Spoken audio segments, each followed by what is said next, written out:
Hello, everyone, and welcome to episode 18 of the Rewatch podcast presented by the Terrible Video Gamers Club. I'm your host, Tyler Schatz. If you look closely enough, I'm one of the people in the crowd at Tyrion's trial. Joining me this fine evening are Stephen Howard. If you look closely enough, I'm one of the bodies. Nick Castillo. It's going to be a wonderful evening. And then last, but always certainly never least, Gary Delaney. Gary Delaney, always as loyal as Reek is to Ramsay Snow. Unfortunately, Amanda will not be joining us tonight. But we are going to soldier on without her, starting with episode 5 from season 4, First of His Name. In this episode, Tommen is crowned king of the Seven Kingdoms, Cersei builds her case against Tyrion, Sansa and Lord Baelish arrive at the Eyrie, and the Night's Watch attacks Craster's Keep. I'm going to throw it over you to Steven here right away. Just start us off with, what do you got here? What do you want to talk about here? So I'm going to hit the two really, really big things for me. Number one, Lysa. It's revealed that Lysa framed the Lannisters and killed Jon Arryn. Well, I mean, basically killed Jon Arryn. And I mean, it just going to the idea that this entire thing has been fighting the entire time, and under, I guess I should say, under Littlefinger's tutelage, this is what she did. It's just, it makes sense for Game of Thrones, and it's still upsetting to hear, because you're just like, so many people have died. So many people have died, and it makes you think back to the Spider and Varys, and his comment that Littlefinger would be king of the ashes, or would be, would be king, even if it was the ashes. Littlefinger would see the world burn if he could be king of the ashes. Sorry, that took a long time to come out. What line specifically confirmed that she'd killed Jon Arryn? I did not catch that, because obviously I don't pay attention that much. I guess I don't know the exact line, but I feel like it's fairly obvious. Now I have to go back and It's there. I can interject really quick. It's when he first comes with Sansa to the Eyrie and he sees Lysa. They have a quick interchange with Robin, the young boy prince there. And then he leaves and Sansa leaves, and it's just Peter, Baelish, and Lysa. And she jumps him, almost goes right for the throat, trying to get after him and make out with him. And as they're close in, it's a really zoomed in shot. She whispers, "I would do anything for you," and then something to the extent of, "It was I who put poison in my husband's drink at your direction," or something like that. And then specifically names Jon. And we know that she is the widow of Jon Arryn. And yeah, that was something too that kind of caught me by surprise.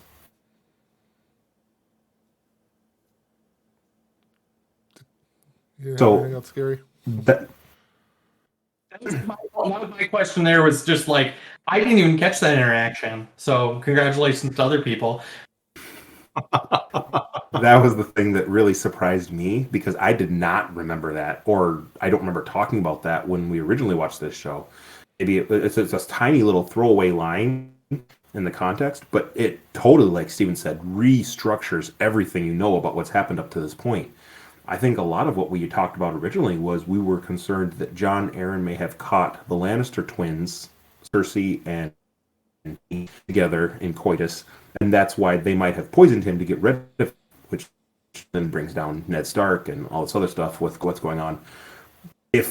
I'm really curious what the motive is there then. Why did Baelish want Jon Arryn gone?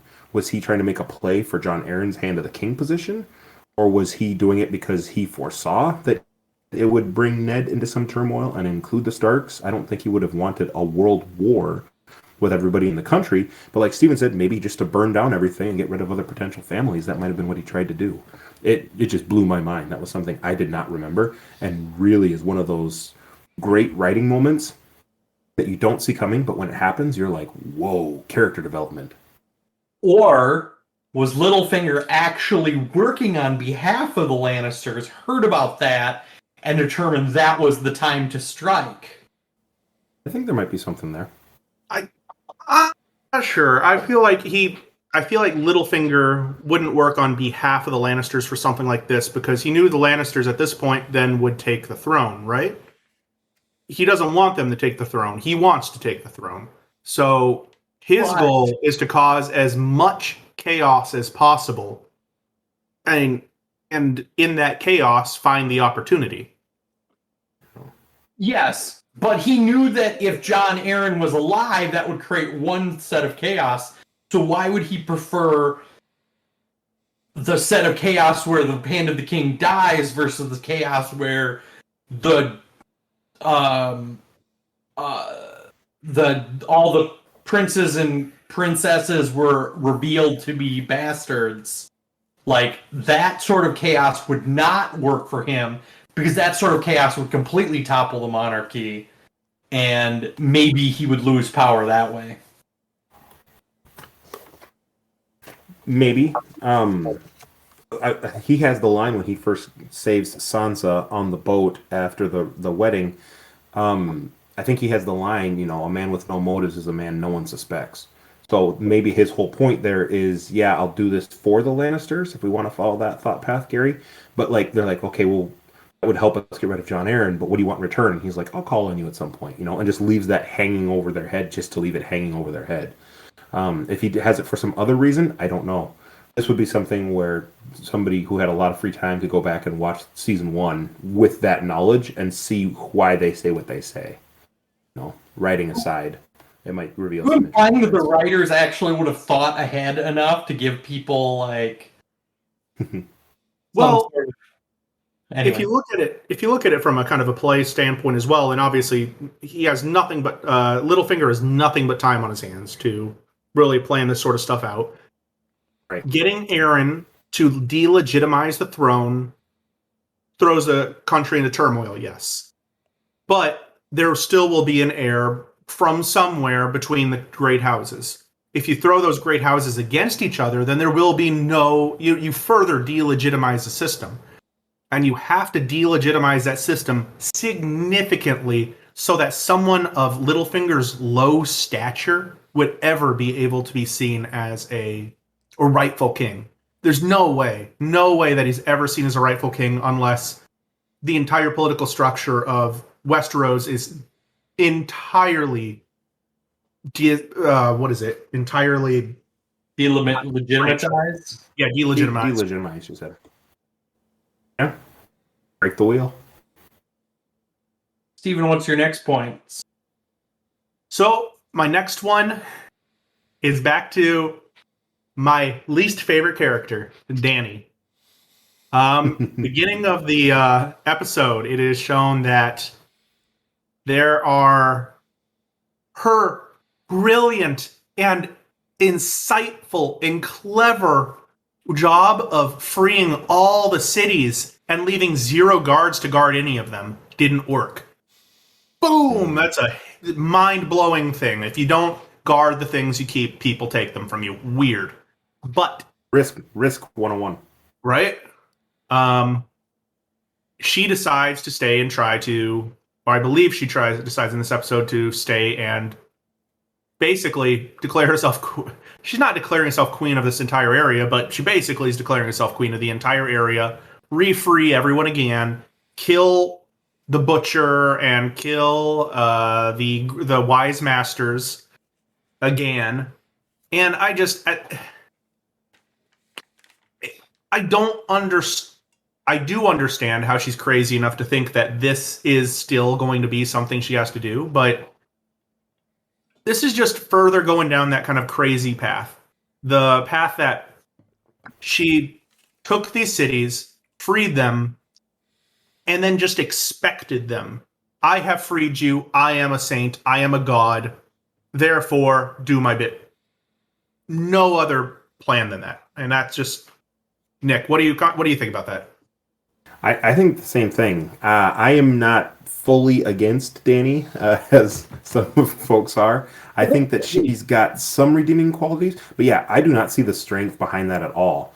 I think that she's not really a conqueror. I mean, she's becoming one because she has the might, of the dragons and the armies that she's accumulating. But yeah, like I said, risk 101 is you move all your forces to the next area, but you leave some to defend it. If you don't have any resistance, then yeah, of course, all these people that I think we even talked in a previous podcast, that's their culture, that's their way of life.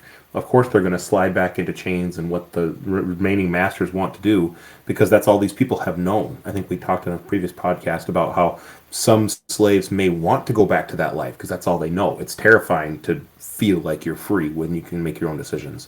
So I see that absolutely. It's a great world building trope that the writers tied into it. I mean, they could have just said, yeah, she's cleared it and moved on and she has no further goals in that area. But it's a very realistic thing that some don't disappear overnight. Even if you take out the higher structure, there's another head of the snake that's going to rise up. And so, yeah, I don't see the strength behind it. I think that it's very difficult to rule a place that you don't know their customs, you don't know their people. She can't even really speak their language. So, yeah, I don't see the strength behind it. I don't quite get it. I think it's a difficult thing that she set herself up to do. I think I had wrote down a note, too. It's like they say, what will you do? And she said, I will do what queens do. I will rule, or something like that, doesn't she? It's like, okay, what does that look like? What does that mean, right? I mean, it's not like she has a government she can just instill. She's just saying, I'm in charge, and we're going to do whatever I feel like on my whim. Like Steven said, that's very dictatorish. Dicks. So I'm going to come Thank you, at Ted. this. That was the joke.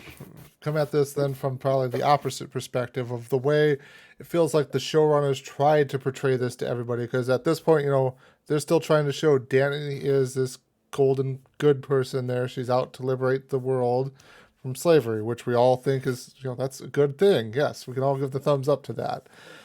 I think this is probably then supposed to be kind of viewed as a learning lesson for Dany there, that she can't just move into an area, take over it, and expect everything to just all of a sudden now be different.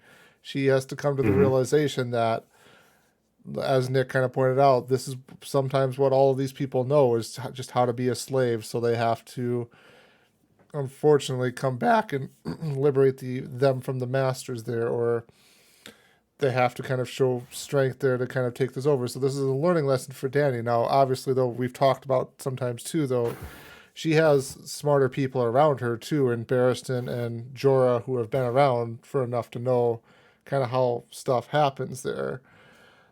But she's sometimes, those two, still very independent in her way of thinking, and she thinks what she knows is right. I know one line, and I'm pretty sure it came in this episode here too. It was when dealing with the masters, when she makes it to Marine there, when she nails them up on the crucifies them, basically she says she answers injustice with justice, which is her kind of, it's talked about, I think, Gary, before in the next episode there, but it's kind of just to kind of show her line of thinking there is she's not making the full connection there of everything. Steven. I agree, and she's not making the full connection, but like you said, she has those advisors there. And something that any conquering army should know is that you have to leave garrisons where you conquer. You have to leave soldiers, and that's why you can't just go send all your, it's like Risk. You can't play Risk and send all your people up to the front, because you have to guard your supply lines and you have to occupy the territory you've taken. And she has very well-informed military experts in her camp. I would say she probably, I would say she probably has the most informed military camp of experts of all of the pretenders to the throne. And they can't come up with the idea that if she wants to hold a city, she needs to keep a garrison there? Or are they just not on the same page as her and say, she's just sacking these cities. She wants to just go in, kill everyone, take what she wants, leave, and then continue on. And she's like, no, that's not what I want to do. In which case, what type of councils has she been having? How do they not know what she wants? I think she's just mustering reinforcements. She's mustering a caravan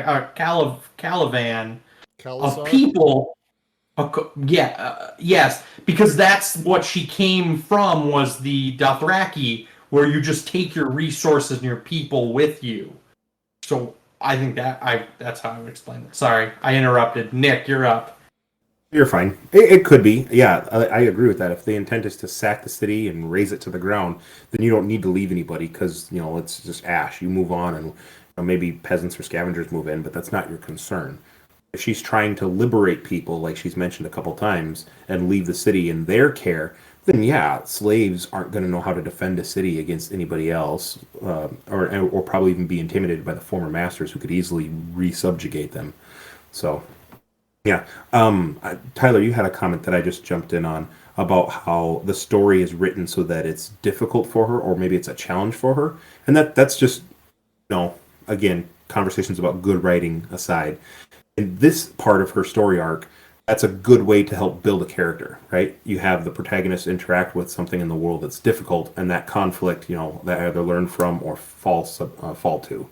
So yeah, I think that this is something where if they just wrote it that there's not a concern there and she can move on with her life, then it doesn't really help her grow as a person. I think that this is something that we don't agree with the decisions she's making, but that shows how she's changing from what the information in the world is giving her. So in this story, it's difficult for her because, how do you, like we talked about, how do you rule? What does that look like? What counsel should she be getting from her generals that either she's not, or maybe in the off-screen moments when that interaction happens, they counsel for it, and she says, no, I'm in charge. Like Gary said, I'm mustering my forces to keep moving. And then, oh crap, if I keep moving, I leave a wake behind me that's destruction. So it's a little bit of give and take, but trying to understand how that works in this fantasy world. Tyler. Yeah, it's setting up for her to still kind of learn how to rule. And another thing that I thought about too was, and this is something that I don't think is touched on in the books, if memory serves me correctly too, but it's kind of even too a problem for a show this size with this many characters and things like that is some of these important scenes that go on of like the council between Dany and her, her generals there and stuff like that. Are those conversations being had? You'd like to assume they are. You'd like to assume they're not just marching to the next city after everything. So it's kind of like it's one of those things that's kind of missing there from the story there. And obviously show telling wise, you can't portray every minor detail of the entire story. Otherwise you end up with a 30-hour long episode just trying to explain one character's movement hit structure there. Mm-hmm. Well, those were the two big things that I wanted to touch on, so we can... All right. Nick, what'd you have? I had two. Before I get to the bigger one, which will be a larger conversation, there's a couple interactions with the Hound and Arya in this one, isn't there? Or is that the next episode? Yes. This is the interaction in the scene. Again, I watched them and I wanted to make sure I'm not running them together. This is the one at the riverbank, correct? Correct. Where Arya's practicing water dancing from Syrio. Again, their interaction is just really, really dynamic because he's someone who consistently runs her down and just doesn't say he cares about her at all. But in his own very gruff, very, death macabre sort of way, he is giving her great life lessons. And Arya has the determination and the grit to be someone dangerous, and I think she's getting there. But she just needs to be tested more and more in the same sort of how our characters coming to, their own transitions of are they going to learn or grow from these conversations. In the previous episode, she actually killed somebody. And, the Hound said, was that your first time? And she's like, yes. Whereas now she's practicing water dancing and she's saying names before she falls asleep. She's got her determination of who she needs to take out and how. But then also, like, he has that moment where the Hound says, if you're going to use that thing, use it. And she's like ready to stab him. And she stabs him. She goes for it. She doesn't penetrate his armor. And he makes the comment later that, yeah, you may have the intent and the will to do damage, but, this person probably had armor, whereas your friend apparently didn't. And he knows only what he knows, so he's coming from that side of, knights and plate mail and how they fight. But that's, I think, an eye-opener to Arya, too, that, one, not only was she willing to stab the Hound, right? I mean, she might have thought she was going to kill him with that blow. But it also instructs her that not everyone is easy to kill, too. I don't think she thought the Hound would be easy, but since he was allowing a blow, she was going to take it. And she learned in that moment something that she didn't know previously. Armor has its value, so you can't just be great at what you do and how you do it. You need to know where to strike. I guess, did any of you have anything else from that? I see a couple hands going up. I was going to ask, do you feel like the Hound was honestly surprised when Arya did try to stab? Like, I think a little bit. My response is I think a little bit. I think he wanted to show her that just because you have a sword doesn't mean you're going to stab instantly to everybody. So I think that he's like, go on, do it. And I think he was kind of just like trying to scare her from it. I think it did probably, he doesn't react or show a big gasp, but I think that he probably was a little surprised that she actually went for the blow.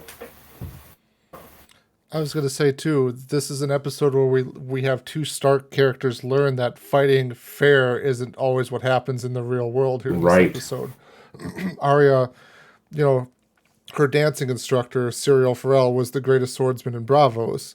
But when Meryn Trant had a sword, Cyril Farrell had just that wooden stick there. And Meryn Trant also had armor. I mean, armor and a sword is going to win probably 99 out of 100 times against a guy with a wooden stick there. So it's about resources too. It's not about will. It's also about the resources you have, like a real metal sword and armor. And and stuff. Yeah. Go yeah. ahead, Steven. Sorry, and going further on that it really equips her to, I think, where she might end up going in terms of she realizes that she has this intent to kill. She knows she has an intent to kill now. How does she enact that intent to kill? And she needs to gather up resources, whether that be, if you want to go the economics route, human resources or human capital in and of herself. She needs to be able to, like what Nick said, strike better at the weak points, know where the weak points are, and be able to get to the weak points. She also knows she's not going to be ever as strong as someone like the Hound, so she has to figure out a way to get around that. And it's I think that leads her down a specific path. Mm-hmm. That was my first point, was the interaction there in this episode with the Hound. I had some other notes, but we touched on the other ones that other people had mentioned. And my second one was the big battle at the end, where the where the Rangers who ventured north to go quell the concern with the uprising folks at Craster's Keep. Just a lot of little things to unpack there. I'll touch on a couple things, and then I'll just kind of open it up, and wherever the conversation goes, we can discuss. But how, yet again, Bran is, heartbeats away from someone in his family that he could find and help him and bring him back home or get him to another end in his story, but he decides not to. How the... I just spaced the name. The main guy who was a traitor... who had the knives from... Yeah, the guy from the streets. What's his name? From the streets. Dagger Guy. Dagger Guy was super, he actually got the upper hand and knocked Jon to the ground a couple times. He had made the comment about, how to fight in a wide open field as a knight with a sword and armor. And he's like, I learned how to fight in an alley in small, close quarters. And in that area, I was really evaluating the space around the fire in Craster's Keep. Does not lend itself well to huge, big blows with a bastard sword. He's got knives and daggers, and he can strike quick and hard. He actually stabs Jon in the leg and is able to, defend well enough to knock Jon to the ground. It's not until his attention is diverted from the random one of Craster's wives that he's actually loses that battle. So that interchange. And then also the Locke character as well was the other point that I had down. The Bolton's right-hand man who had secretly snuck up to Craster's Keep and then stole away Bran, not intending to find Bran. He actually went there, remember, to go get Jon. But he had managed to steal Bran away and was running off with him until Bran was able to warg into Hodor and snap his neck. I did not remember how Locke died. I was surprised when Locke had him over shoulder and was leaving. And I was thinking, does he actually get away with Bran? And there's a small mini story about finding Bran back. And so I was surprised that ended the way it did, too, because, yeah, I didn't really remember Locke as a character in the story. Obviously, his story ends at this episode. But that interaction as well was really dynamic. About he chose that moment to reveal that he's not a good character. So there's a lot of little things that happened in that probably quick 5-minute scene between all these different entities and groups. And so wherever you guys want to talk about, I'm happy to delve into all of them. You're also forgetting the biggest reunion of all. John reunites with Ghost again in the wild there. He's a good boy. John is the other Stark, though, child that I mentioned there, that he learns a lesson about fighting there, too, of, like you had touched on there, Nick, about the area where he was fighting was not really suited for fighting with a bastard sword. And also, too, some dirty tactics, too, of, like, kicking your opponent when he's not being prepared for it with your foot and everything like that. Mm-hmm. But yeah, it's definitely like multiple characters all of a sudden converging into the singular point, even though they don't really know that they're all there at the same point. And then there's a part that's touched on too by Jojen, and maybe it's me kind of reading into it a little bit more, but it's mainly kind of seen by Jojen. That's the scene where he sees his own hand being lit on fire and Bran and then the weirwood tree behind him. The way I'm interpreting kind of that conversation he's having with Bran there is basically everybody around Bran is basically serving the purpose to just guide Bran to the tree. That's kind of their Seems purpose. Jojen, Mira, Hodor, they're only really there to guide Bran to the tree. I can jump in just really quick on that comment since you brought up the Jojen aspect too. Yeah, we haven't really seen that much, correct me if I'm wrong, from what Jojen's warg or foresight abilities are. We just know that he's intuitive of what Bran is going through, but it kind of seems like Jojen, not trying to give anything away for knowing what future episodes are going to hold here, it seems like Jojen can see the future. Because he tells Locke outright, I've seen your body burn and you get killed in this episode, and truth be told, they burned down Craster's Keep, so that does occur. But then he's staring at his hand. So knowing that his role is solely to guide Bran to the tree, is the foresight that he sees in his own hand that nobody else sees, that Jojen's in for a fiery end? Interesting. That's all I had. Okay. I'm going to jump in with one of my points here.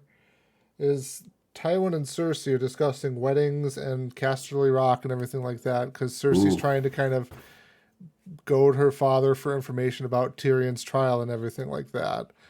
And this is where the big point is revealed, that Casterly Rock is no longer a sustainable working gold mine anymore. It is empty.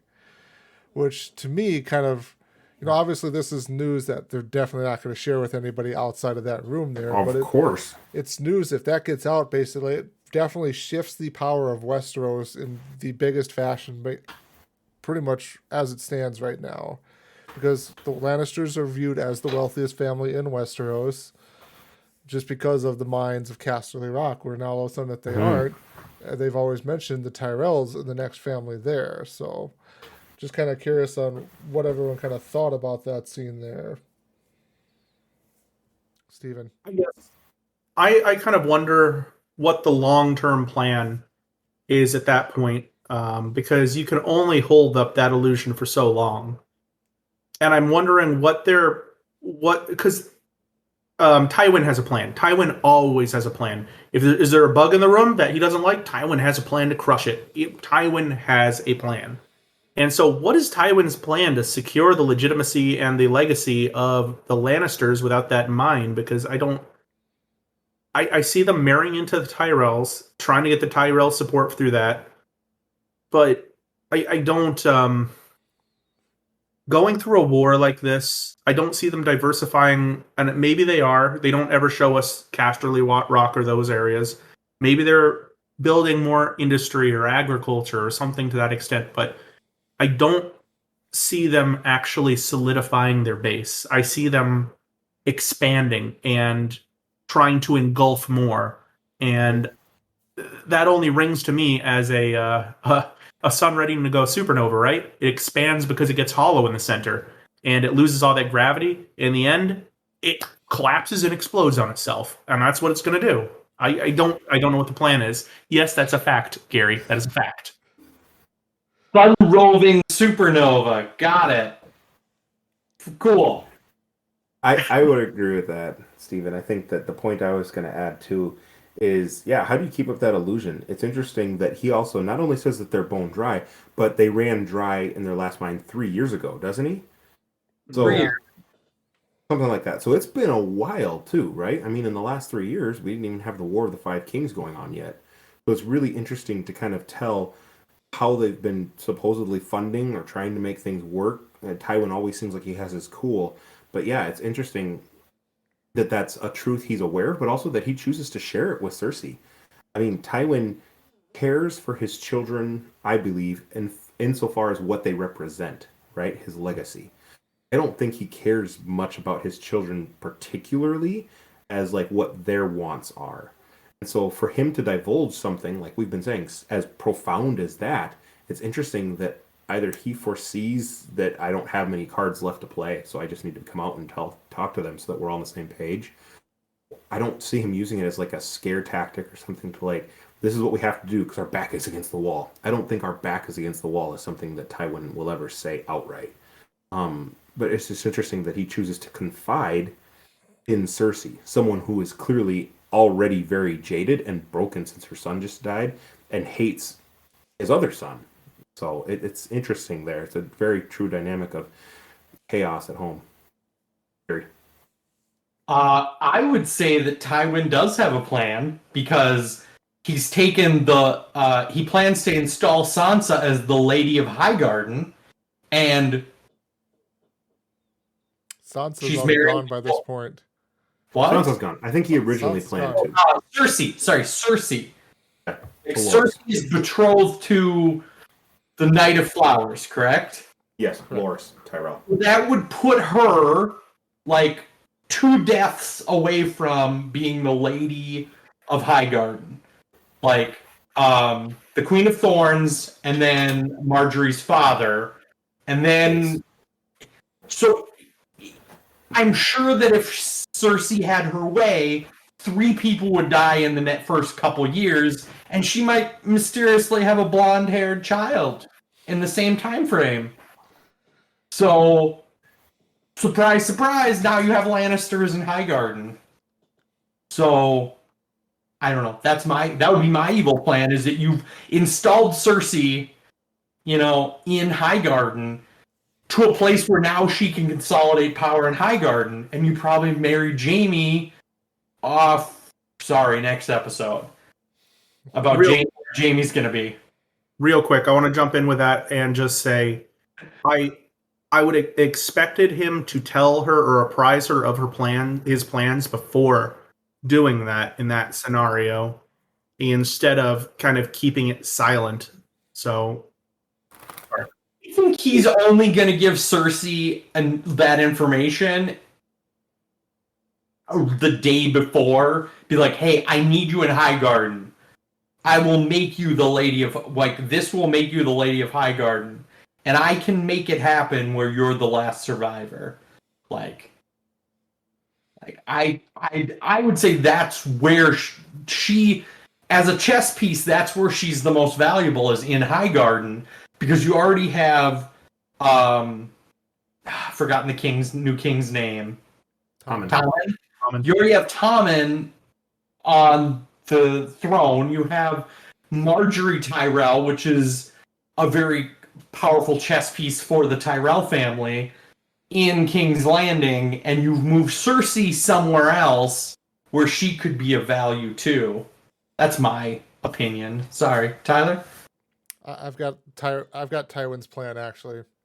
He could take this advice for free. He should go drain the mines of Castamere.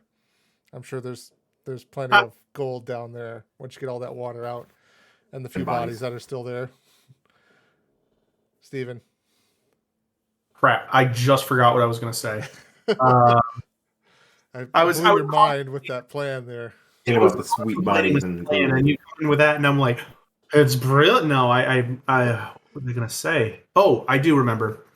It does strike me as strange as well when in the time where Tywin obviously needs more and most of people that are loyal, or at least loyal to his family, he decides to put Tyrion on trial and go at him full tilt.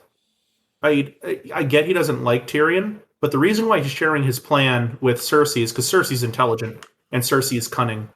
If you want to talk about someone who is also intelligent and cunning, that's Tyrion. He might not be what you want, but The most speaking cunning. of chess pieces, if you're playing chess, why do you throw away your rook in the middle of a game just because it's chipped?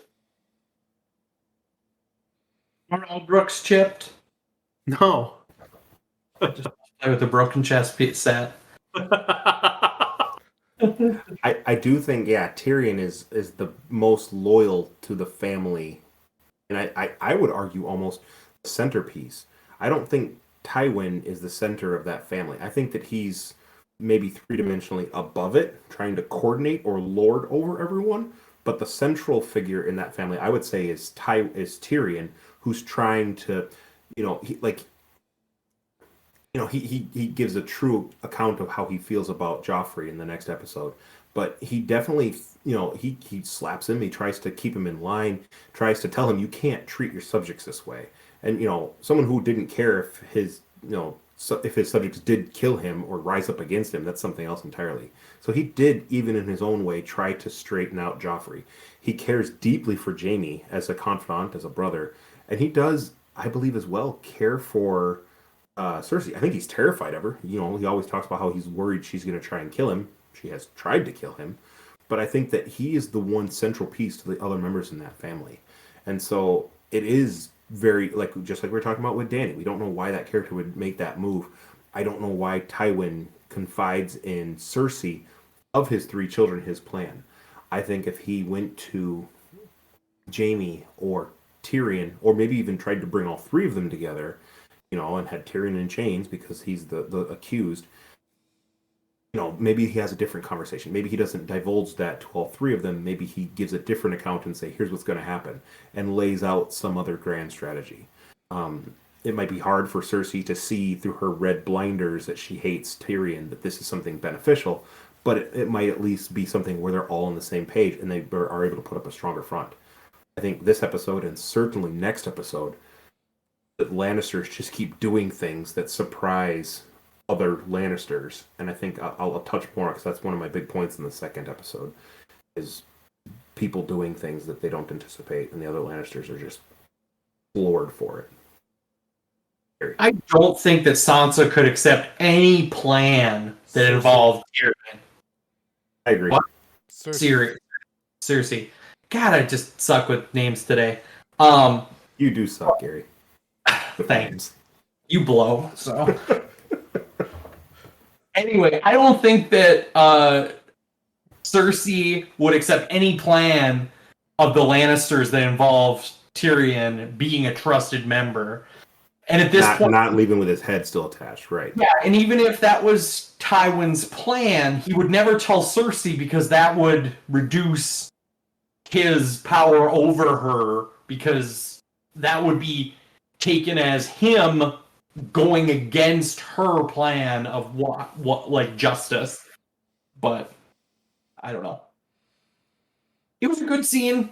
I think there were better interactions between the two of them, but it's just world building in that relationship, as if they maybe there's leading up to something more exciting. But Nick, I think that of all the characters that we've been talking about in the last hour here, Cersei's the one at the weakest point. I think that she is Queen Regent and she does have some strength, but not having her sole offspring as king that she can try to manipulate, she is now the weakest person in the room. Tywin is Hand, acting lord basically over the Iron Throne. Tyrion probably doesn't have a lot of power because he's in jail, but still has all of his wits, all of his wherewithal. I think Cersei's more just the violent, scarred woman scratching out at anything that she can do to kill the object that's her ire of Tyrion. Jaime's just kind of stuck in the middle. He doesn't really have more power. He doesn't really have less power. He's just trying to do what his role is to do and help out his brother and help out his family. I think Cersei's the one who has lost the most from Joffrey dying.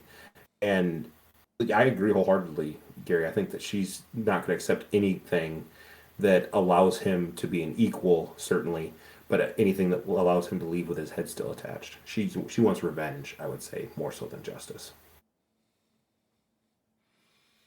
That's all I had. All right. I think that's basically the only point I wanted to touch on. We've talked about the rest of my points. Gary, you're up. Party, party, party. Part-time. Early on in the episode, there, like, I think it's by the first scene, you see Marjorie Tyrell kind of in the shadows, and then Cersei, got it right for the first time this episode, goes over and talks to her, and basically says, like, oh, would you be interested in being the queen? Oh, I'd never thought of that. But on a kind of a rethinking of where Cersei is playing her chess, is she says, oh, well, you could be queen. I'll have to talk to my father, and I'll talk, and you could. And I was wondering if any of you thought that was maybe a tit for tat, where Cersei wants to, like, get Tyrion dead, and one of the justices is Marjorie's father. That's sort of her trying to curry favor with that judge by saying, oh, well, even though this is all very unfortunate, we're still willing to offer you that your daughter can be the new queen now. Like, is that her trying to bargain for the judge again? Nick? I agree. I thought that interaction was very forced. I thought Cersei was very insincere in her delivery talking to Marjorie. At a previous interaction between those two, she had made the offhanded comment, if you ever call me sister again, I'll kill you, or something like, I'll have you killed in your sleep. She does not see Marjorie as an equal, far beneath her. And so for this scene where they're kind of, like you said, tit for tat, trying to, I'll help you if you help me, in this sort of bargaining thing. Like I said, she has a lot that she's lost. So I think she's playing up to that, oh, you're my buddy, Marjorie. But also I think, she is trying to curry favor with maybe getting Mace as one of her judges. They talked about Cersei's going around talking to potential witnesses and getting people. Like, she's already talking to people. So I would say that, she's already trying to maybe not witness tamper, but definitely make sure that the people she's gathering are already leaned her way. Yeah, because that was my, like, on a rewatch of that scene, like, just trying to figure out what the reasoning was for it, and then it kind of made a little more sense that it was more to do with the trial, because it also seemed really weird that Cersei spoke fairly ill of Joffrey in that scene, and I guess, did anyone see any reason for that other than the trial? Like, it just kind of came out of nowhere. Like, why? Because up to this point, like, Cersei at no point, like, spoke ill of Joffrey publicly. Like, in private, she would, but it was sort of I don't know, it caught me as kind of rewatch of, like, oh, she actually is willing to speak ill of him to somebody who's not within her inner circle. So, and then, so that was one scene. The other scene was probably between Lysa and Sansa, where I think it's turn the page of, like, that Aunt Lysa is fucking crazy. That was a little off the deep end. And that, she's trying to prove that maybe she's trying to be a little defensive of her man. And I think multiple times it's explained that Aunt Lysa is kind of crazy, and in the first interaction with the Moon Door, you're like, she's a little eccentric. And then, like, at this point, you're like, she's fucking crazy. Like, why? Like, I think it was, I wrote down as, like, it's kind of sort of prove that she doesn't have any love for Sansa. Sansa is a piece on her chessboard, and at the end of the scene, you learn that, like, out of nowhere, that she intends Sansa to marry her cousin, Robin Arryn. Yeah, Sansa's cousin. I was going to say, though, not really a piece on Lysa's chessboard. It's more of like Sansa represents her mother, Cat, which was Lysa's sister. And Peter Baelish had a fondness for Cat, really more so over Lysa there. Mm-hmm. So it's just kind of a constant reminder for Lysa there that Cat was the one Peter really had affectionate for. Yeah, that was in my mind. Sorry, I know that was next. That in my mind was that that meme, where Ron Burgundy goes, that escalated quickly. Because they're like talking about sweets and how Cat always liked the sweeter things, and Peter would always go after the sweeter things as well. And what are you hiding? Why does he care so much for you? And it just jumps out of nowhere. Are you pregnant? What did she's talking about? Peter Baelish's brothels as Littlefinger down in King's Landing, and what did you let Peter do to your body? What did you trick Peter Baelish into doing to your body? Right now that it's her husband, and it's totally out of the blue accusations. Poor Sansa, we've talked about before, is so naive. She doesn't even know that this is a concern, and all of a sudden Lysa's terrifying her. The poor girl's in tears, and yet again, I think poor Sansa realizes, I can't go anywhere without people wanting to kill me or me being accused of things that she had nothing to do with.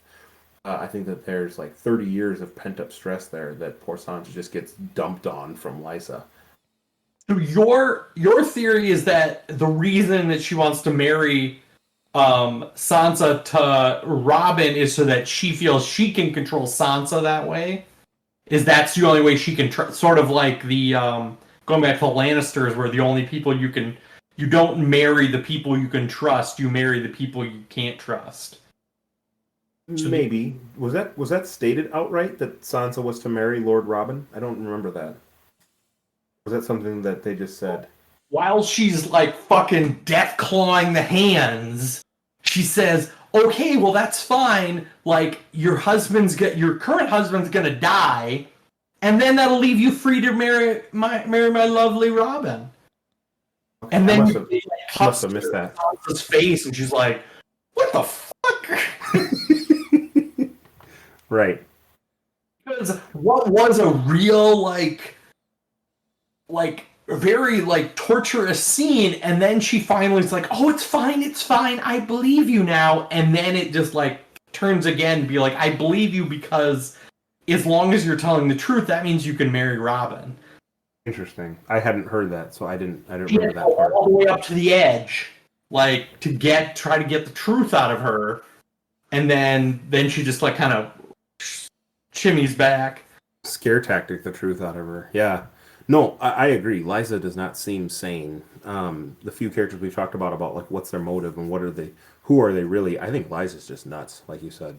So interesting to see what happens with her and her character. Yeah, I mean, was that her father and the Septon just standing outside the door until finally Peter and her decided that they're going to get married, and she opens the door and there they are, and they proceed in with the procession. And then as they're walking in, she is standing next to her dad, presumably, or one of the lords, and she's talking about, I'm going to scream so loud when my husband makes love to me tonight, right? It's just like, wow, lady. Dad, what are you talking about? She walks in, just says she says we can get married, and Lysa says, why wait? And she goes and opens the door, and then that's where someone is standing with the Septon, and then she like holds their hand like a father would, I would imagine, for the bridegroom. Well, her father's dead. Her father died with the arrow, the shitty arrow throwing in the river. That's her father. So that's why this is taking their place. Yeah, that could be. Yeah, I was just curious. My comment was more so important on who it was, but just that she was so candidly talking about her sexual exploits with either other Lords of the Vale or with other random people. The Septon, right? I mean, he's supposed to be a man of faith. Right there, and she's just like walking in talking about, oh, I'm gonna have such crazy sex tonight. So interesting. That's all. Poor Peter Baelish. I don't know. While we're talking about it, Nick. While we're talking about it, I'm gonna say of the Vale, she can say what the fuck she wants. Otherwise, you're out the fucking moon door. While we're talking about it, I'm just gonna say too, I get the strong feeling that Peter Baelish does not love Lysa. No, you don't say. I think you're lying there, Nick. Theirs is a love story that will endure the ages. Just a thought. He is not her moon and stars. That's a Dothraki thing, you crazy bitch. It's a counter Pouring out for Khal Drogo. Okay, so that was... I have Rest in one peace, more King. thing, and it's not at all story related. It's more kind of behind the scenes. And that was when I was rewatching and watching Pod's horse, like, try to... Like, I'm wondering if that's a specially trained horse that you have that, like, just looks fucking drunk. Like, because you're watching Pod, and he, like, the actor who plays Pod, and he's, like, hammering his heels into this horse, and I was like, if that's a professional horse, like, that's a real mean thing to do to, like, I assume a $1 million acting horse. I would imagine the horse is trained too to maybe overreact or act dumb. So maybe as he like turns one way, trying to pretend like he's correcting, he's actually steering it where to go, and the horse is just going, rather than a slow trot, a hard run, gallop or something like that in one way or another. That horse stole the show. Much better acting than Pod. Wow. You calm your... There's a fight brewing here, and I will take your boy Joffrey. Oh, I can't take your boy Joffrey anywhere. He dead. Ooh. Your boy Joffrey. Your boy Joffrey. Anyway, that was my last note on this episode, was that horse just stole the show. Okay, Horse. well that's Usurped the role. That's quite weird. Anyways, moving on to episode 6 now. The Laws of Gods and Men. Tyrion's trial has come. Yara and her troops storm the Dreadfort to free Theon. Daenerys meets Hizdar Zolok. And Stannis makes a deal with the Iron Bank of Bravos.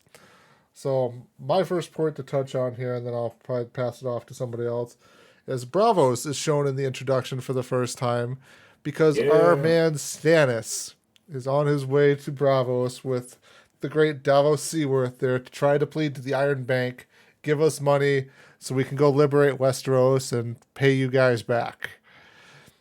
Exactly. High five. And so I was just kind of curious here, like, they had the initial meeting with the Iron Bank of Bravos there, which, as we know, is not one singular person. It's multiple people within inside this building there. But they have their initial conversation with Stannis, and it doesn't go very well until Davos stands up and basically throws out his entire speech about how Stannis is this honorable, loyal person who tells the truth all the time and everything like that. So I was just kind of curious to get others' thoughts on kind of how they felt that went there from the perspective of listening to Davos having to stand up and represent his man Stannis. Nick. Everyone should have a wingman like Davos. I don't think Davos was blowing smoke. I think he was selling it because that's how Davos feels. Like, we've all spoken a couple times. We think Davos is kind of a creeper, and I don't really like his morals. Davos? No, not Davos. Sorry, Stannis. Stannis is a creeper, and I don't really like his Watch morals. yourself. Your boy Stannis. That's on me. I don't think Stannis is a great human being, but Davos sees him on a pedestal. Like, Davos says he's the one true king, and there might be some truth to that with the lineage of how how he's born. But I think when he talks about he pays people back, he does do what he says he's going to do. Davos is just high on that Kool-Aid. I think that he doesn't try to oversell him. He speaks, in his mind, the truth about the great character and upright citizen that he believes Stannis to be. So your question was, what do we think about him speaking to the Iron Bank about Stannis? I think Davos really does a good job of speaking to the better character traits that Stannis does. I think that what he says he believes in. I think even if there are some faults that Davos is aware of in Stannis, like how he is truly beholden to the Red Woman who he does not like, he doesn't mention any of that. He talks about his upright character, who he is, and his patronage. So I think that really shows how strong and loyal a character Davos is to Stannis. Gary. I was going to say, I guess Nick got 90% of it. I was also going to point out in that scene that it's ironic that you only hear one of those three people talk. Like, no one else talks. It's the one guy talks. Mm-hmm. And maybe that's the idea of the Iron Bank, is the Iron Bank is no one. So this one of the three guys is the spokesman for everyone, and the other two are just there to keep the main guy in check. But yeah, I think Davos does make a pretty good speech. Like he's speaking from the heart. So yeah, I think Nick got 99% of it. We can keep rolling to Steven. No, I wanted to kind of agree with what Nick said as well, in that Davos plays the perfect diplomat. He does not lie. He does not embellish per se. He tells the straight facts, the straight truth, but he tells the facts and truth from a certain viewpoint. That viewpoint is not wrong. It is not a lie. And that's what makes it so compelling. He's a perfect diplomat. I just had a quick comment on what Gary had mentioned about the Iron Bank is not one person. In that scene that we talked about from last episode where Cersei and Tywin are talking, Cersei kind of says, isn't there someone there you can muscle out or like speak to that we can help us? And Tywin says it's, a temple has many, maybe it's Davos. I don't remember who's... Temple is built of many bricks. You take one out, the others take its place. Yeah, something to that effect. And so it's not that, there's not that those three people are the sole representatives for the Iron Bank. They may just be banker 1, 2, and 3 who happen to come in and interact with the next person who showed up at the Iron Bank. So it was interesting, yes, that they're not lords when they are interacted, because Davos says something and they're like, you don't need to address us as lords. But that they have clearly that absolute power to turn away a potential would-be king from Westeros. So... interesting. Back to you, Tyler. Well, I'm going to throw it over to somebody else for their points there and save my second point for a little bit later. Nick. My comment that I had was about Reek. Ya boy Reek. Ya boy Reek. Ya boy Reek.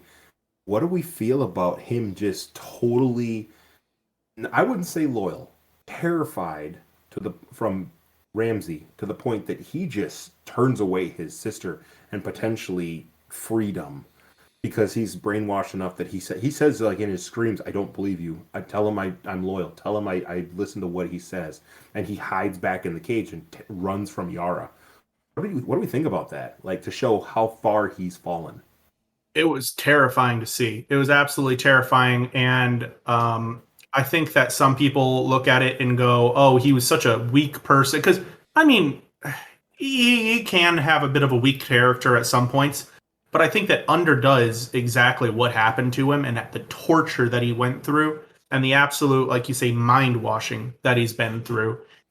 Everyone has a breaking point. And Bolton, I guess he's not a Bolton. Ramsay found his breaking point, pushed him over it, and then constantly pushed him back. Yeah. And one of the things that I think he is most telling about his treatment is at the end of our scene with Reek, and I won't go into everything there, but what Ramsay does is to present Reek with a bath as a benefit for staying loyal, and the entire bath, Reek is on edge, and you can see terror in his eyes, and as Ramsay pulls out the washcloth to help him, he pulls with such absolute strength, showing Reek. And Reek thinks he's going to get beat again. No, it's a nice little wash. And it's just a psychotic treatment of benefits. Very, very light benefits, but benefits nonetheless.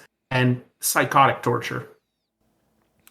And also, too, going with that scene, you visually see just the torture he's had to endure reflected on the scars all over his body.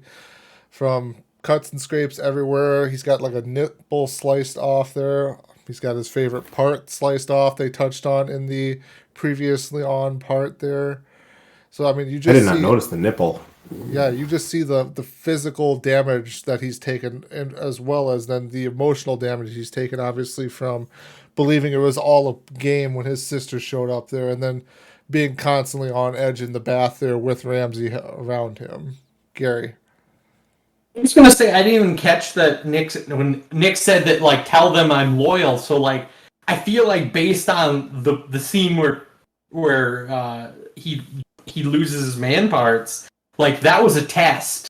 Like, Ramsay was playing a game on him. Like, he thought he was going to get laid, and then he lost his dick, like, in the same scene. So he like Reek is like so psychologically broken that he thinks that this is a test. His sister coming to save him is a test of his loyalty, so he needs to stay loyal.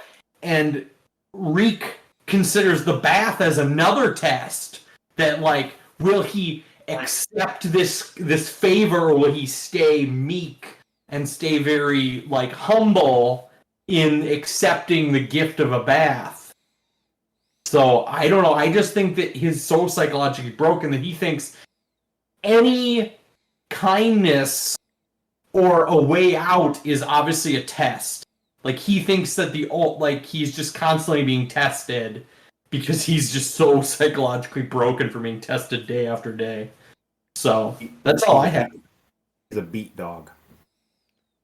You're a which is unfortunately. Thanks, Carrie. Love you too. Did you have anything else you wanted to touch on, Nick?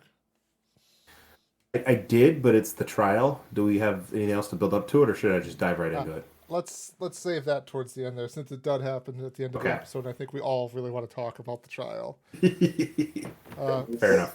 That's all I got then for now. Steven, we'll throw it over to you, because we'll let Gary back clean up for this episode. I always have to go to my least favorite character, Dany. Someone who seems to hate her a lot certainly talks about her quite a bit. No, why? Because everyone idolizes her, and she's a psychopath. The entire movie is a psychopath. Anyways, not on that, but one of the things we actually see is this go around is a dragon scorch several lambs that just weren't hers. She pays for the lambs and eventually, but apparently she's just letting her dragon have run of it. No bad could ever come of that. I mean, right. If they can't find prey, no bad will ever come of it. But one of the other things that happens during that scene is a old noble family comes, the son of an old noble family. What's his name, Tyler? How'd you say that? Izdar Zolork. That's Lorik. Whatever. That guy. Sorry, Steve, go ahead. But he wants the body of his father. And they have a discussion talking about the good that his father did for the city. Whether it is real or imagined, we don't know. But he says that his father spoke out against the crucifixion of the slaves before he got there. His father was one of the architects in charge for restoring this pyramid.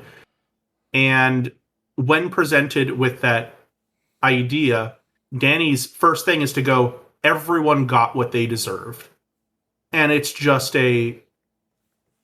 she doesn't care if people get rounded up in this, because she doesn't attack the truth of it. It could easily be untrue. After the Civil War in the United States, there's plenty of stories of good slaveholders, quote unquote, that are just absolutely falsified. But she doesn't go at it at all. She does not even attempt to establish that veracity. She goes right to, if he was rounded up, he deserved it. If anyone, a mass trial, it wasn't even a trial, a mass execution happened and a mass punishment happened, which, by the way, they don't have the Geneva Convention here, but mass punishment is forbidden by the Geneva Convention. It just, the absolutely, what am I trying to say here? It terrifies me how easily she was willing to dismiss the crucifixion of an innocent person because she didn't want to have to deal with the fact that she might have crucified someone innocent. Sure. I want to hear the not protractors, the pro Dany side here to her torturing and killing innocent people. Friends. All right, first let me get my tool out and start making some lines on here to figure out what the angles are. So yeah, this is also too the second part of like she answers injustice with justice, her view of justice. And yes, she's now learning though that you can't pass a mass mass sentence on an entire population of people there, because the masters are a population of people within the city there. So she's learning that that has consequences, because the masters are bad, but not every master was crucify people or put on the cross bad there. So she's learning one punishment doesn't fit the crime of everyone there. I'm going to cut in front of Gary here because, Steven, you look like you have a puzzled look on your face here real quickly while I'm making my point. Quick statement about that, and that's, does she learn a lesson? She doesn't care that she crucified an innocent person. So the show is made to show that she's taking that in and kind of realizing, oh, I probably made a mistake, from like the look of concern or discomfort on her face. Again, this goes to the part where it does change. Yep.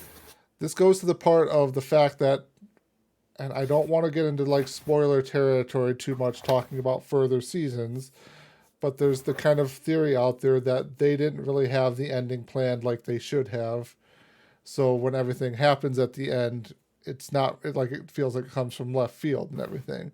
So we as the audience are still in the for the most part, the majority, it's written to be the majority of the audience is kind of in Camp Dany, that she's over there, she's liberating these people who have been oppressed forever. She's trying to do the right thing, but she's a young ruler and is learning from, she's going to make mistakes. All characters, with whether they have good intentions or not, all characters with good intentions will make mistakes that they should eventually learn from and grow as a character.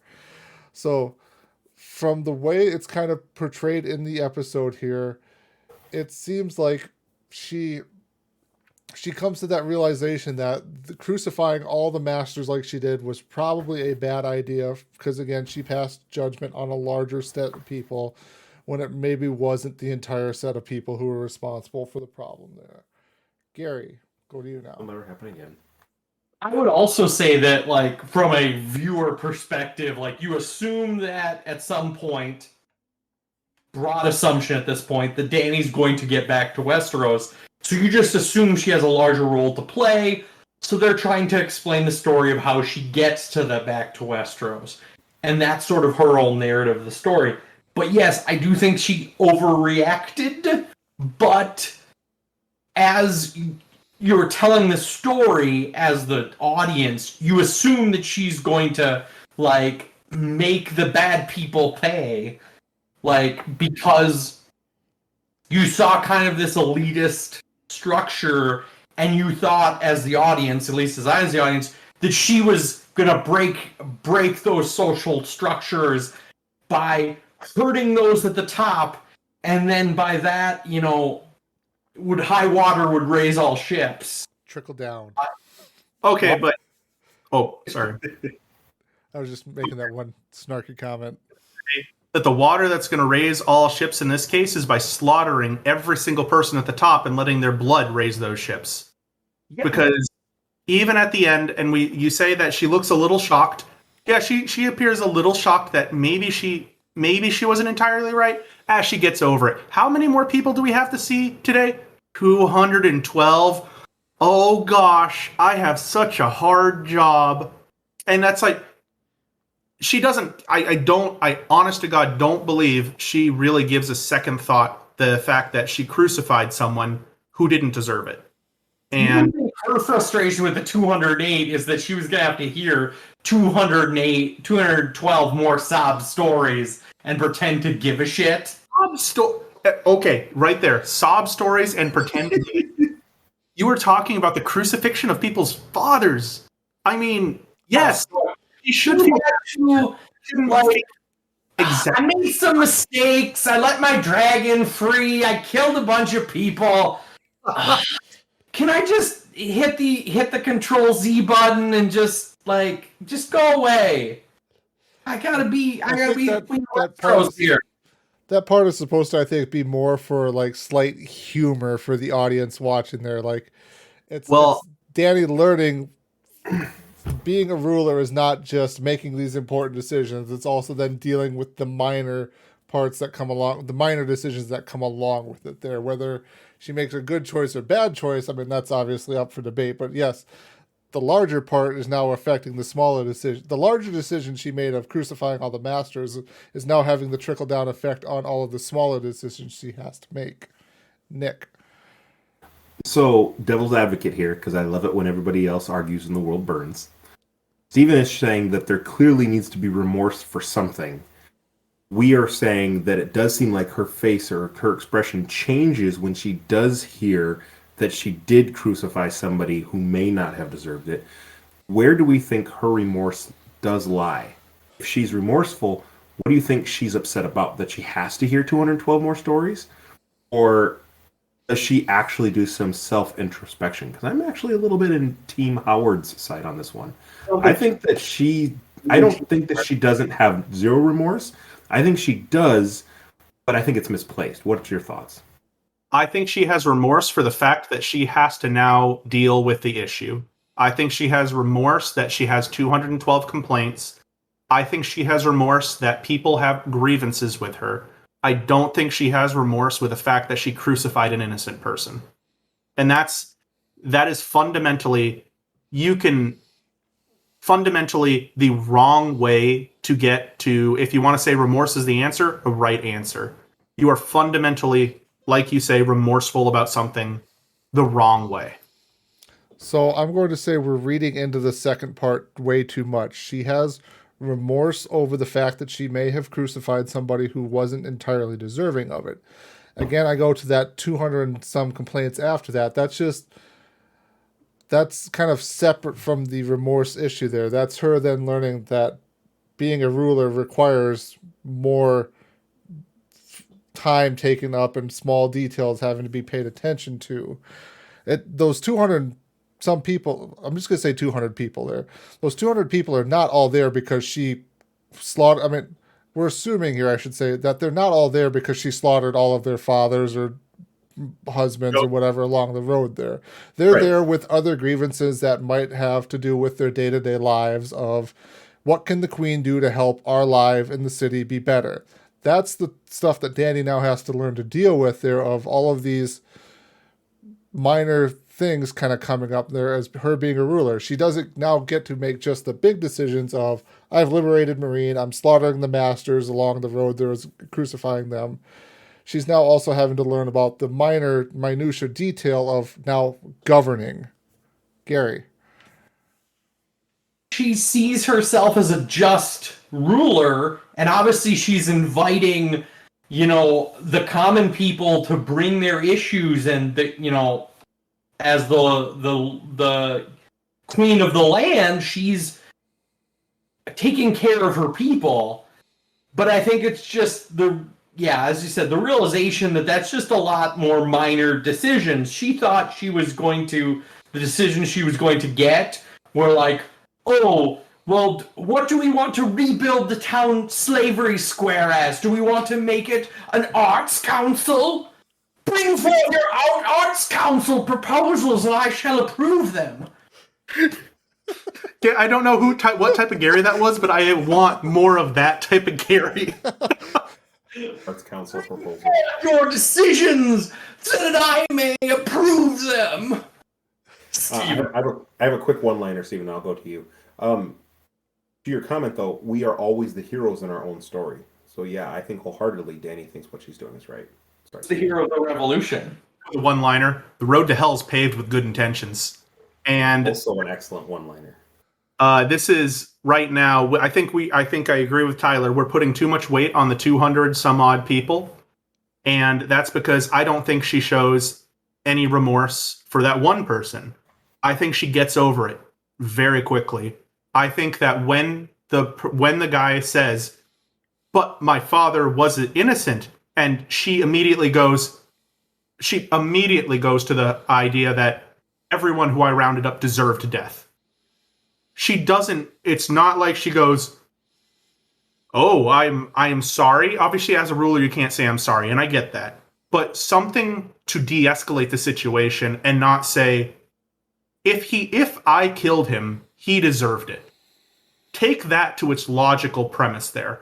If I killed someone, they deserved it. I inherently cannot be wrong. That is what is the statement there.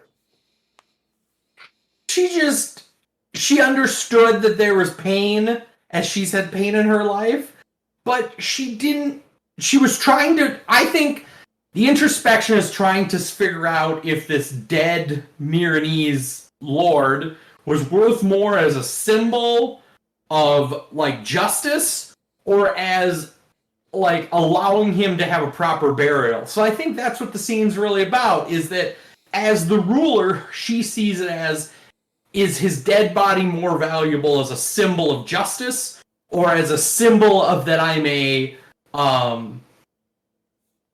merciful ruler, that even though he was an unjust man, and he supported an unjust system, I still will allow him to be buried with honor.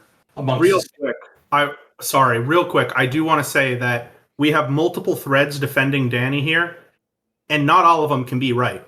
He is either a criminal, and therefore she's being merciful, or he is innocent, and she's showing some remorse, but not allowing his body off the cross anyways, until he really pleads for it.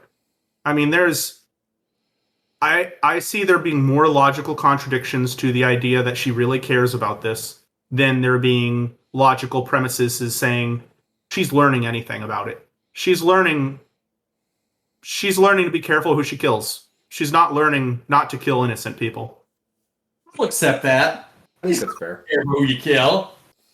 That's fair. That's well spoke. I'll give you 25% of a point, Stephen, and you can continue that as you wish. Game of Thrones podcast where the points are made up and they just don't matter. Yeah. I was going to say just really quick. Yeah, I think that whether remorseful or not, the point I took from the conversation that we're having is when she said to the previous comment she made, I will do what queens do, I will rule. Ruling is very different than hearing what your subjects do. Ruling applies a sort, in my mind, of tyrannical fascism, right? I'm the leader, what I say goes.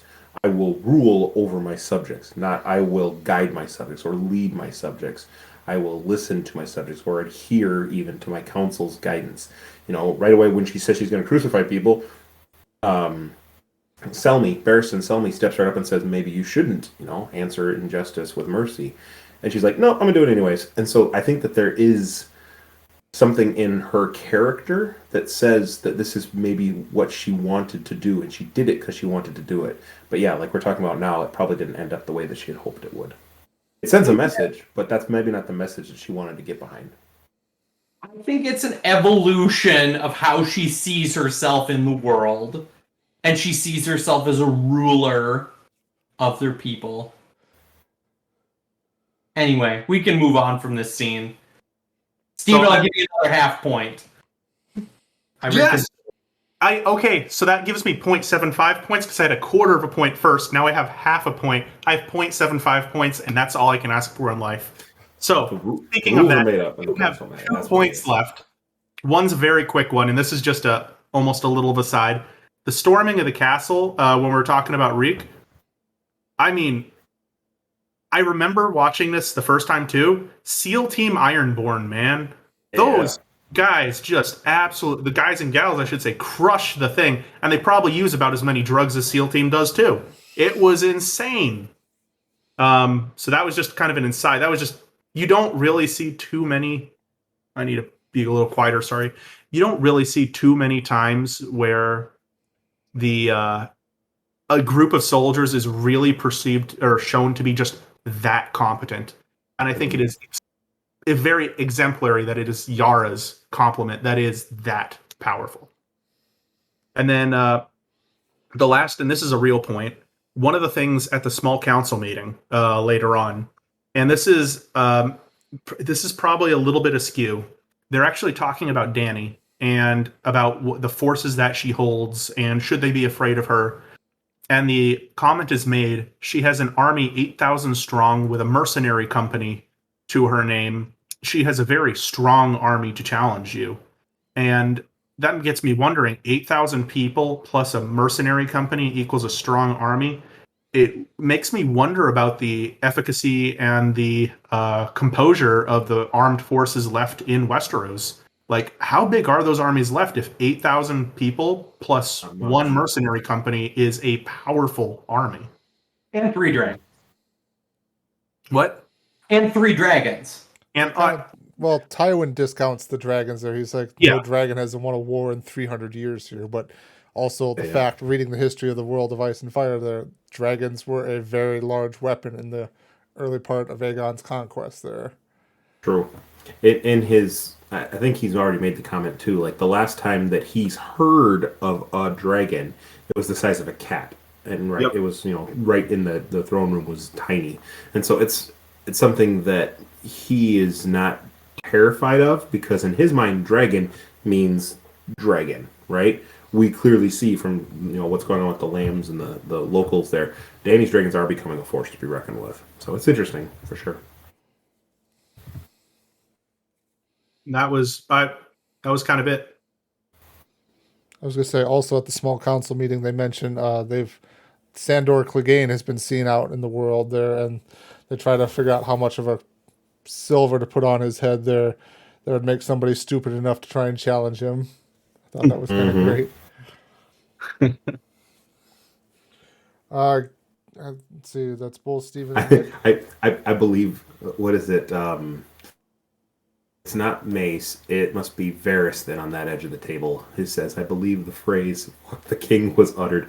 And Mace and Pycelle are just like, playing into that, like, oh my goodness, such a terrible thing for the Hound to say. It's like, we would never say such a thing. We're fully devoted to our king, and Tywin is Lord Hand. It's just totally just...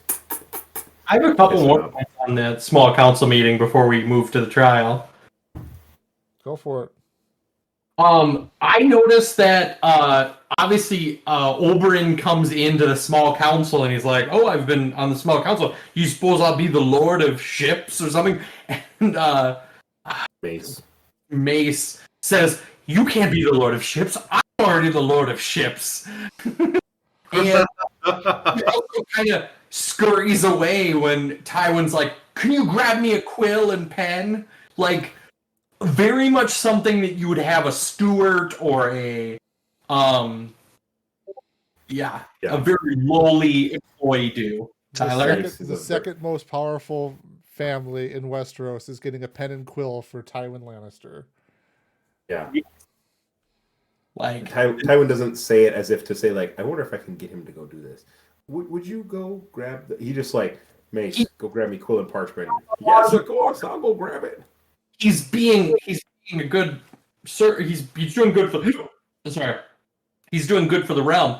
Also, I noticed that Oberyn, like, after the conversation about why be a lord of something, Tywin comes into the room. Everyone stands in the small council except for Oberyn. I think he might have his feet up on the table. Like, he does not give Tywin any reverence as to his power and his, he doesn't respect Tywin Lannister. So it was all I had. Like, Oberyn definitely took command in that small council meeting, as a lot of yes men, and then Oberyn. I noticed in that scene too, when Oberyn walks in and everyone stands, as Tywin walks past him, he does glance down and give Oberyn the eye, like, you're supposed to stand. He doesn't say anything about it. It's not a battle that he wants to have with Oberyn about it, trying to have a piston match. But clearly acknowledges, you little shit, as he walks by him. So, yeah, that's all I have as for things before the trial. That's it. That's all the important stuff that happens in this episode, right? All right, there we go. See you guys next time. All right, so to jump into it, basically, the episode ends with the trial of Tyrion Lannister there. And also there's a slight divergence there when they break for an hour there. There's a slight divergence between Tywin and Jaime there that happens, which nothing real important happens in that scene at all. But so I guess I don't even know kind of where we want to start with the trial here on this, or how we want to talk about this. I'll throw it out to you guys if you have something you want to kind of go off of to start us off. I guess on a softball play, Nick already made the funny Tyrion meme in chains, which I kind of sort of watched with eagle eyes, and that at no point appears. So obviously it must be from a cutscene or something. It's a blooper. It's a blooper. Yeah. There's a part where he's walking in and everyone's in totally in character and just totally, oh my goodness, there's the imp, and he's walking in all sullen and upset, and he just like to lighten the mood or just because he's Peter Dinklage breaks in suddenly to this little dance as he comes walking in, and everyone just breaks because it's hilarious because it's not what his character should be doing or would be doing in that scene. That was my my softball pitch of the this is where the fun Tyrion meme comes from. Is this episode? I can lead us off. I'll just go off of Gary's softball pitch there. Everybody in that scene already has their opinion made. He's already guilty. He's going to die. The whole trial is a sham. And the entire time you can see Tyrion just like slink into his little, trial box. As he sees one by one, everybody points out all the negative things that he said. Totally out of context. For reference, Tyrion Slant or whatever, Meryn Trant, that's it. Meryn Trant, the Kingsguard, talking about how, he was so mean to Joffrey. He said he was a terrible person, and yada, yada, yada, and he even threatened me. And Tyrion comments how you were threatening Sansa, who is now my wife, as you ripped her clothes and beat her. Of course, as Joffrey pointed a loaded crossbow at her. Of course, that's a terrible thing to do, and he was a terrible person. So yeah, it's out of context slander, basically libel. Given that context, that makes it sound like Tyrion's just the worst human being. But clearly, we all know he is part of the glue that helps keep a lot of those people's heads together. I don't think that everyone's made up their mind, Nick. I'm going to disagree with Nick on that. I think that Mace Tyrell is a dummy, and so he takes everything at face value. And Oberyn asked some questions, but I think I noticed Tywin asked very few questions. He takes the testimony as is. Mace maybe asked one question. Oberyn asked multiple questions. So I feel like Oberyn is a little more open to the possibility that, he's not decided yet. He knows that he's not going to, even if he doesn't believe him, he knows it's not going to matter. But I think Oberyn is a little more interested in finding the truth than anyone else. I was going to disagree with you simply on the Mace comment because even Tyrion has a comment in a previous episode, who are the judges? Mace Tyrell is one, and he's like, Mace will vote however my father wants him to vote. So I think that Mace's mind may not be made up on guilty or innocent, but he's going to do whatever Tywin does as he goes to grab him more quill and parchment. I think that Oberyn, though, when you mentioned that, I received my previous statement. I think Oberyn is trying to weigh the facts of the case and give him a fair shake. And so, yes, as a mark of a good, the jury doesn't really ask questions, but as a judge, as an overseer, he is trying to find out what the facts of the case are. Any other points on that, Nick, other than that everyone's already decided? I think most people have already decided. Oh, sorry, go ahead. I was just going to say, pointing out just a lot of the testimony there, too, is just, as you kind of mentioned there, Nick, it is all so one-sided or taken out of context is probably the better way to phrase it there. And then Varys' testimony, I remember listening to it, and I can't remember so much, what too. It was, though, exactly that he said. He talks back and forth, correct me if I'm wrong, but something about he was always, very gruff, that Tyrion was very difficult to work with. I don't think he outright says anything that's a lie, but he presents the truth. I think to Stephen's brilliantly worded comment earlier, he presents not falsehood, but not lies, but just the straight, blank, stark truth, and that's hard to hear because it's so compelling. I think that he gives that about Tyrion, but presents it in such a way that it's very detrimental against his character. And when he finishes, Tyrion asks if he can ask a question to Varys. And they play that feedback in the previously on Game of Thrones comment, where Varys congratulates Tyrion on surviving the Battle of the Blackwater and that the local people will not forget him. And that is what Tyrion poses to Varys, saying, you told me once that many in this city owe their lives to me or something to that extent, and that people would not forget it as a pitch to say, you said that you would not let me go down, and that the people here owe me a great gratitude. And did you forget that? And Varys replies, again, it just hurts because Varys basically agrees, but in a way that nobody else who knows that context gets, and says, I never forget anything, my lord. And that's like my cross to bear. Saying he knows how sad that is to hear to Tyrion, but he will have to live with that for the rest of his life because he's not going to go down for Tyrion, basically, is how I took it. This kind of is like a callback, though, to Ned Stark's comment with Varys there. Of Varys told kind of Ned Stark there that he couldn't, like, Ned asked, why didn't you stand up for me in court or anything like that? And Varys is like, what am I going to do? I was not armed, Right. no armor and stuff like that. So Varys kind of does somewhat the exact same thing of, like, he knows there's nothing he can do or say will help Tyrion there, so he basically just presents it as kind of is in a way that doesn't draw the ire of anyone else who's already angry at Tyrion there, and anyone who might try to help Tyrion out there. Yeah. Nick, what do you got? Your next point? My last point that I have is this thought that I had said earlier on in this podcast about how the Lannisters keep doing things that the other Lannisters don't even see coming. This scene is a really great scene that we've seen so far in this episode.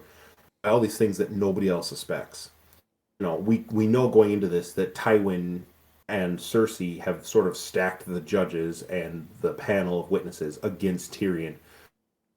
We know that what people say is probably not going to make Tyrion sound good, but the stuff they're saying is just like all the worst things that speak to the worst parts of who Tyrion has been, but under different circumstances that they're not alluding to.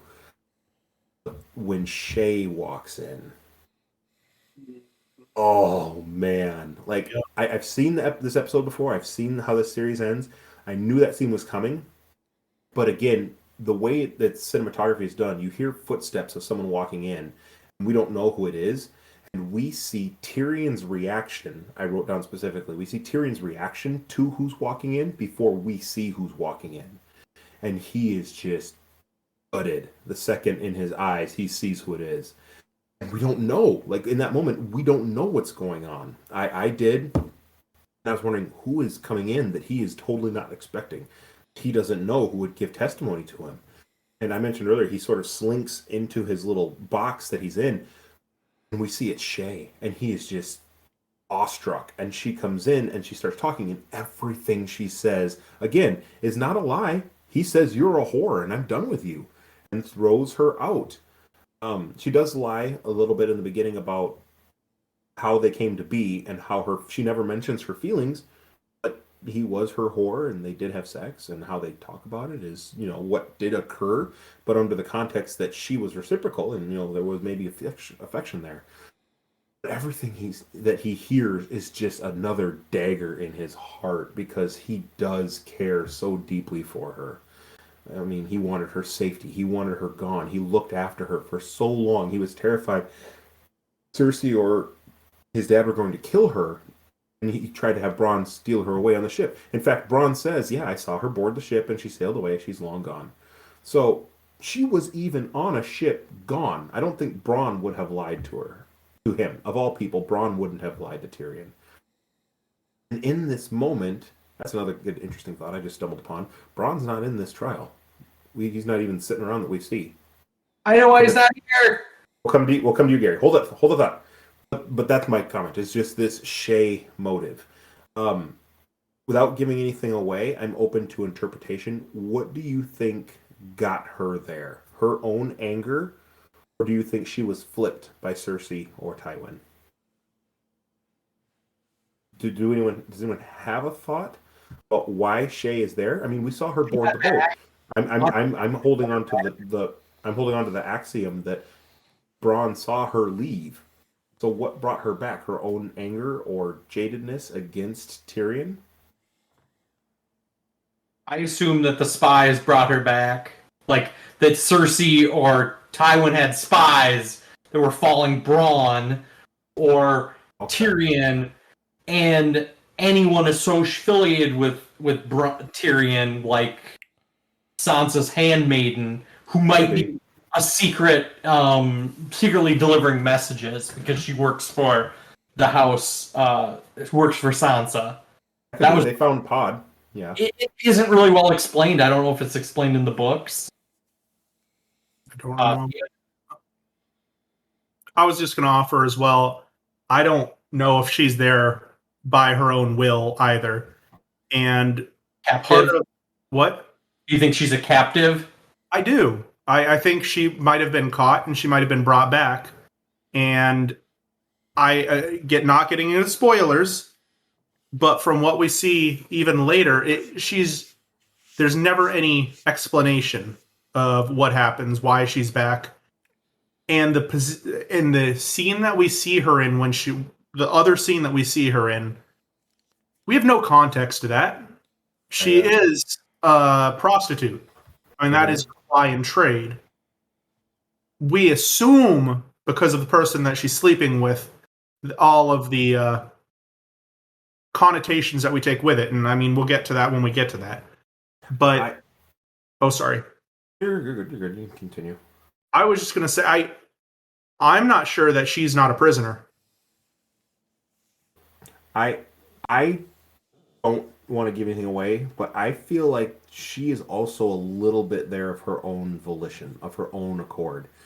And she turns around and looks at him and he says, Shay, stop, please. Because he knows and she knows that she's lying or not giving a full account. Her words to him are, I'm your whore, remember? And that is what he said to her, and she fully broke down at. And so I think a little bit that's a sting to him that she is who she is. Like you said, it's her trade. Who she is a prostitute. And she's kind of confirming, I am no one to you. I'm just this. This is what you told me I was to you.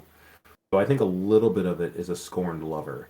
I think she absolutely could be a prisoner. We've clearly showed that all the people who are keeping an eye on the circle of people around Tyrion do have that power to, capture, withhold, torture, coerce individuals. But I think that I feel like there's a little bit there of her own accord that she was willing to do this, perhaps a little easier than they were willing to force her into.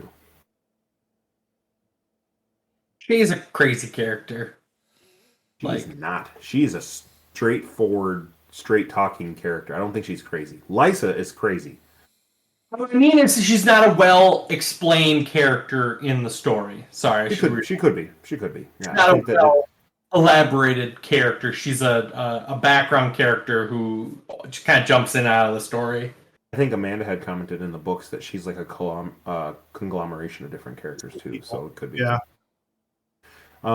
In this moment, though, it's just something that really comes out of nowhere because her presence and what she says is what throws Tyrion over the deep end. And I will open that up to you all to discuss because Tyrion's outburst is the best. I would say before we get to Tyrion's outburst, we should, unless Gary, you had something to touch on before that too. I was going to ask who Shay is working for, and then I had a couple questions on the Tywin Jaime conversations. So, I'm going to stake a claim here after rewatching this show now multiple times here and thinking about it a little bit more this time. I think Shay was turned long before she was sent on that ship to go out. Because if we recall back to the wedding scene there, they have the discussion, like Cersei has the discussion with Tywin about, that's her, that's the whore or something like that. And then Tywin says, bring her to my chambers before the wedding or something like that.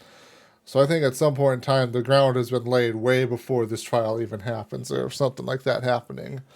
But then to kind of jump to, I think, the scene that we want to talk about here before we get into Tyrion's final speech there is they have an intermission between the trial there, and Tywin, or Jaime, essentially strikes a deal with Tywin saying, I will give up my role in the Kingsguard here. I will forsake that claim and have returned to Casterly Rock and basically be the heir of the family. So, Gary, I think you had a point kind of on this part, right? know if Tywin had that plan for Jaime, or if he was accepting a good deal, or if he just had that plan, all along, or if he had planned all along that Tyrion was not going to be killed, he was going to go to the Night's Watch, and he just sold the plan he already had, like pretending he was making a deal. So that's all. I kind of was questioning what everyone thought on that. Like, did Tywin already plan on him going to the Night's Watch? I don't know about maybe sending him to the Night's Watch exactly, but I think that was the plan the entire time. Goal number one: get Jaime out of the stupid Kingsguard and send him home to Castle Rock. That's what Tywin originally wanted to do when he gave him his golden hand and gave him his Valyrian steel. They said, "You will return back to Castle Rock." And he's like, "No, I'm a Knight of the Kingsguard. I'm going to be honorable." And so I think that was goal number one, and number two was just getting Tyrion out of sight. I don't think.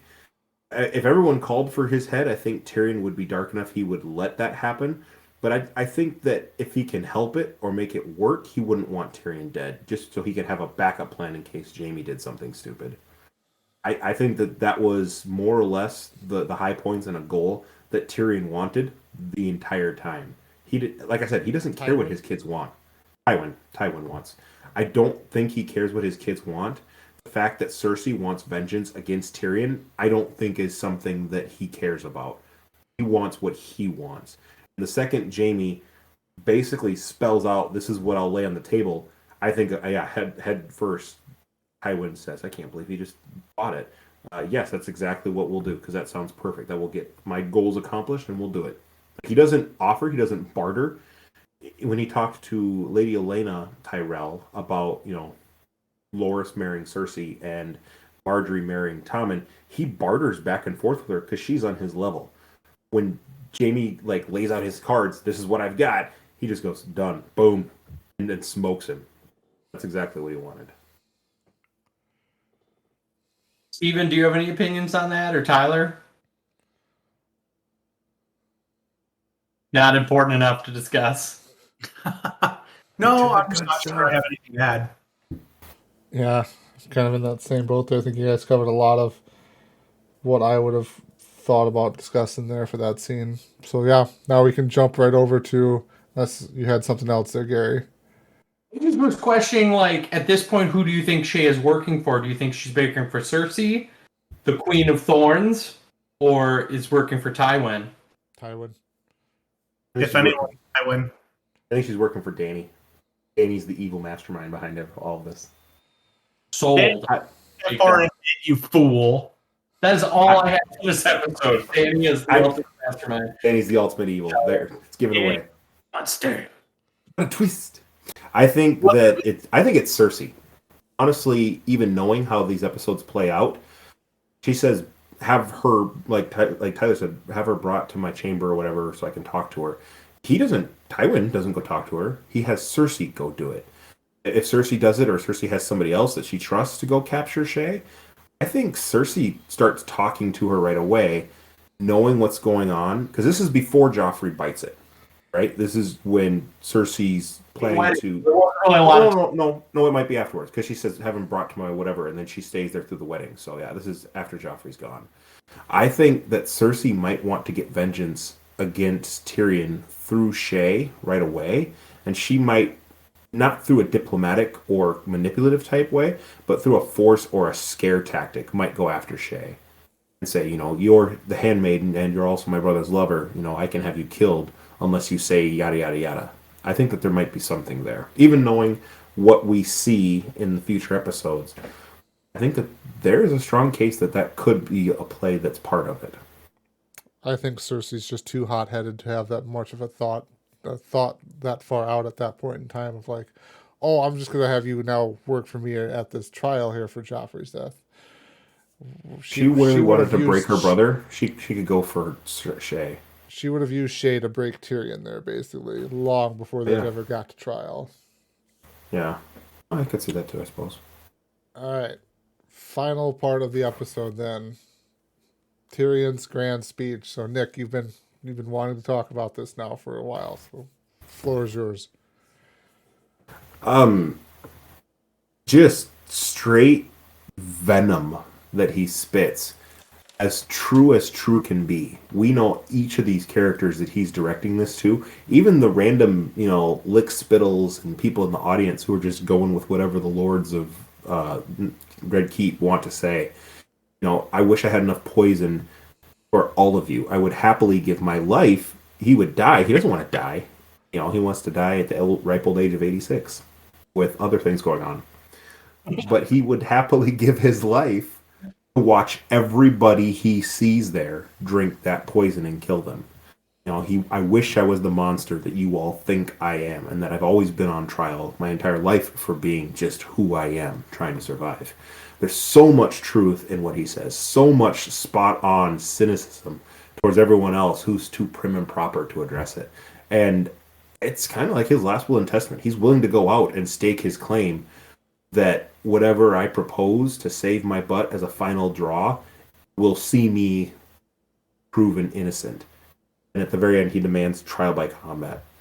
So, what two things. First of all, what do you think about what he says leading up to that? And two, what do you think about his play for trial by combat?